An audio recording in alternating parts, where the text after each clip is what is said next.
E Mariana Jangiacomo, né? Clubes, times, personalidades e fãs de Pelé por todo o mundo reconhecendo, né, a grandeza, reconhecendo a importância dele para o esporte e para o mundo. E a Mariana Jangiacomo fala aí dessa torcedora argentina, que nesse momento ainda está vivendo um clima de muita festa por conta da conquista do seu tricampeonato mundial, reverencia Messi que também veio às redes sociais para fazer homenagens ao Rei Pelé, e a Argentina que tem já também na sua história um grande ídolo, que é Diego Maradona. Eu vou pegar daí, trazendo para a conversa agora um dos grandes conhecedores da trajetória de Pelé, o comentarista esportivo Paulo Calçade. Ele fala agora conosco sobre essa grande perda. Paulo, em primeiro lugar, muito boa noite para o senhor. Olá, Stephanie, boa noite a todos. Prazer falar com vocês. Prazer é todo nosso em recebê-lo, Paulo. Por que eu vinha falando da Argentina, falando de Messi? Há alguns ídolos que precisam da tinta da história para que sejam reconhecidos na sua grandeza. Claro que a gente fala agora de Messi, que desde muito pequeno já chamava a atenção por conta do seu talento, mas a Argentina discute nesse momento quem é maior, Messi ou Maradona, e não é absolutamente o caso de Pelé, né? Você que acompanhou, falou tanto da trajetória do nosso rei, Pelé é inigualável, né, Paulo? Stephanie, assim, são momentos da história, são recortes da história do futebol e da sociedade em que eles viveram completamente diferentes, né? Quando surgiu o Pelé, depois o Maradona e agora o Messi. O Messi é essa figura em tempo real, integral e global, que você não tem limites para transmitir um jogo. Todos os jogos do Messi são jogos que você tem os gols, você tem fotos, tem imagens, tem tudo. O Maradona já é uma geração anterior e o Pelé é o início disso tudo, né? A gente fala do Pelé quando nem satélite havia ainda, né? Quando as Copas não eram transmitidas assim por satélite, e hoje a tecnologia ela evoluiu muito. Então, eles são fenômenos dessas épocas, das épocas em que eles viveram. Agora, o Pelé, eu vejo ele como ele e a geração dele, né? Não é injusto também a gente não citar o entorno, né, o contexto. Ele é o cara que transformou o futebol. E eu vou num sentido. Sim, a geração do Pelé e o Pelé, os 3 títulos brasileiros, o tri mundial, em 1970, o 3º título, levaram o mundo a olhar para aquele futebol arte, aquela maneira de jogar, e o mundo, eu falo a Europa, né, que era grande concorrência com a América do Sul. Como nós podemos detê-lo? Como nós podemos pará-lo?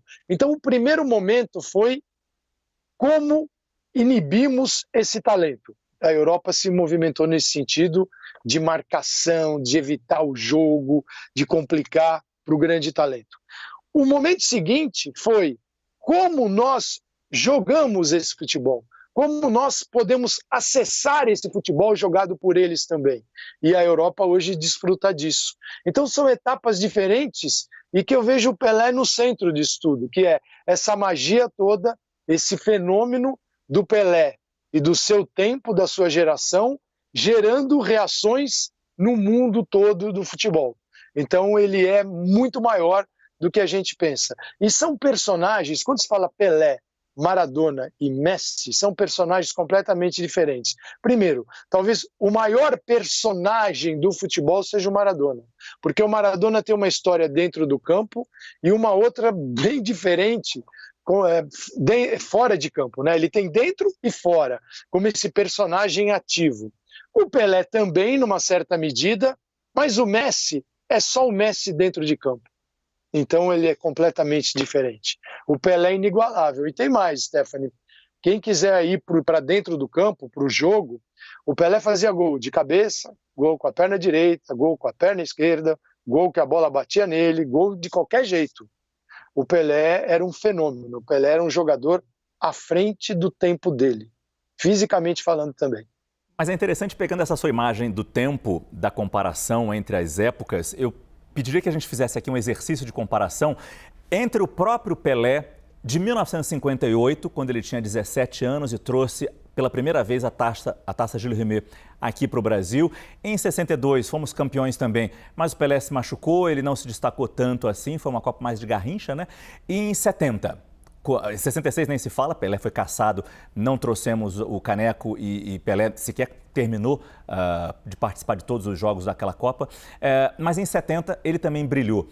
Então eu te pediria para fazer essa comparação do menino Pelé com 17 anos em 58 e já do craque reconhecido, com 1000 gols já, em 1970, 29, 30 anos de idade. Que comparação a gente pode fazer entre esses dois Pelés e no que foi essa evolução? Ou ele já era craque com 17 e continuou igualmente craque em 70? Oi, Márcio, prazer falar com você também.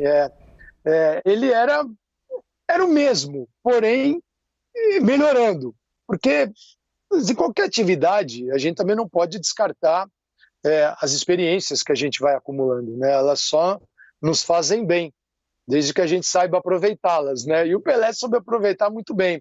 Mas a gente está vendo ali em 58 esse garoto, né, desabrochar, 17 anos, né? Todo um encanto, né? As imagens são cercadas de um romantismo, as imagens daquele momento, né? É um negócio assim inigualável perto do que a gente tem hoje. Mas era um garoto assim surgindo para a vida e para o futebol, já com um talento estabelecido, que só foi melhorando ao longo do tempo.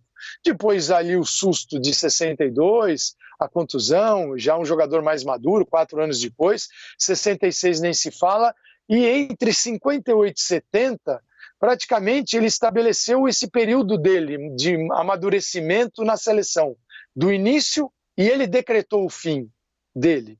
Ele disse, aqui é o fim.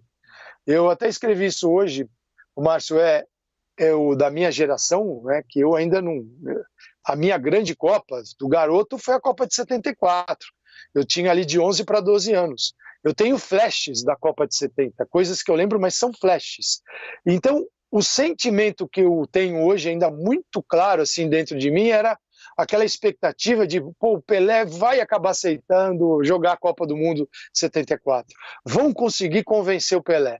E ele não foi convencido, porque ele estabeleceu que o aquela grande conquista do México, era o ápice, o ponto alto. Olha, e até nisso ele foi especial, porque ele conseguiu parar num lugar mais alto, com companheiros sensacionais, um cara respeitado por todos e humilde, viu, Márcio? Tranquilo, assim, não era um craque desses nossos tempos midiáticos em que o cara anda com 60 pessoas em torno dele, né? Ele era o Pelé e tudo bem, tinha o jeitão dele, todo mundo respeitava lá na seleção e o negócio era bola no gol, e isso ele sabia fazer e sabia comandar. Então, ele escolheu o tempo dele, Márcio, de 58 a 70, ele falou, aqui é minha vida na seleção. Ô Paulo, essa é uma característica que a gente ouviu bastante aqui ao longo dessa cobertura histórica, viu? Da humildade, da simplicidade de Pelé. E aí eu vou seguir na linha temporal, é claro que não ignorando, né? Porque o que ele fez enquanto jogador foi grandioso, foi o que realmente ajudou a chancelar a marca do que é Pelé. Mas eu vou pedir o teu olhar também para o Pelé, depois de pendurar as chuteiras, porque ele se tornou uma autoridade, um embaixador da própria marca, tentando difundir algumas das ideias, das ótimas ideias que ele tinha, por exemplo, nas questões de educação, nas questões relacionadas à criança, mas também sofreu críticas por se calar diante de outras lutas igualmente importantes, né? Principalmente a questão racial. Mas até o não falar, né? Até a postura do silêncio, não deixa de ser uma postura, né? Passa uma mensagem. Isso também ajudou a consolidar a imagem de Pelé enquanto ídolo mundial, enquanto ídolo global, enquanto um cidadão tão relevante para o mundo? Eu acho que todos nós temos assim os nossos pontos falhos, os nossos erros, né? Então é muito difícil chegar nesse momento e apontar aqui, errou, ali acertou. Então, eu acho que ele fez muita coisa boa, muita coisa legal, coisas que pessoas nem sabiam e outras que muita gente critica. Nessa questão racial, talvez eu acho que seria legal se ele tivesse, pela imagem, pelo tamanho, pela potência que era a palavra dele, ele poderia ter sido mais representativo. Poderia. né? Não tenho dúvida disso. Mas por algum motivo ele não conviveu e viveu essa situação a ponto de poder beneficiar muito mais gente. Porque a gente está falando de dos seres de maior sucesso, né, do nosso planeta aqui. Quem é o Pelé, né? Em determinado momento da sociedade aqui no mundo todo, quem era o Pelé? Acho que todo mundo sabia quem era o Pelé. Pelé andava, tem histórias incríveis dele tentando andar disfarçado em algum lugar, as pessoas reconhecendo, né, mesmo disfarçado. Mas acho que ele poderia. Mas ele fez muita coisa, assim, ele ajudou obras, ajudou hospitais, e sempre vem aquele ponto mais crítico, que é a questão racial. Mas eu acho que quem acha que ele deveria ter agido com mais firmeza, eu acho que tem razão, né? E aí é preciso também entender os motivos dele. Mas ele tinha a imagem, com a imagem que ele construiu, e com a importância também da pessoa dele, né? Daquilo que ele foi fora de campo, ele poderia ter participado mais. Mas eu vi uma entrevista uma vez do Pelé, e juro que não lembro para quem foi essa entrevista, e ele falava, fazendo uma comparação com hoje em dia, quando há um ato de racismo, o jogador levanta a mão na hora. A regra agora mudou, você expulsa uma torcida de campo, você multa um time. Antigamente não tinha isso. Ele falava, se eu levantasse a mão cada vez que me xingavam, relacionado à minha raça, à minha cor, não jogaria nenhum jogo, porque todo jogo ele ouvia ofensas racistas. Ele falava, eu preferia responder em campo. E como ele respondeu, e a gente precisa respeitar isso, pelo menos neste momento. Agora, Paulo, a Stephanie começou... Pois não? Eu só não quero, assim, eu não quero relativizar isso, diminuiu a importância, né, de uma manifestação nesse sentido. Mas as épocas também dizem muito, né? Por exemplo, eu vou dar um exemplo bem singelo, assim, bem... recentemente, em 2020, quando nós completamos 50 anos da Copa de 70, eu fiz um trabalho com um colega nosso lá na ESPN, com o Renato Rodrigues. A gente assistiu e comentou os 6 jogos da seleção brasileira na Copa de 70, com o olhar de hoje, o olhar de 2020, comentando o jogo de 70. Se eu daqui 10 anos, 20 anos, o olhar para o futebol vai ser diferente. Então, cada época tem uma maneira de entender as coisas. Eu estou citando o jogo, até porque é um fato que aconteceu, é um jogo. Agora, as questões mesmo relacionadas ao racismo, elas tinham um impacto, e a gente precisa entender isso. Hoje, nós temos situações que são inaceitáveis. E a gente pode até concordar aqui que elas tinham que ser assim a vida toda. Mas elas não eram. Então, até a forma dele e o que ele ouvia dentro de campo, a forma dele se relacionar, e o que ele ouvia, realmente, ele ouvia de tudo, né? De todas as formas que tentaram para desestabilizar aquele grande jogador, elas foram tentadas. Fala da mãe, do pai, da irmã, da tia, da avó, do racismo, de tudo.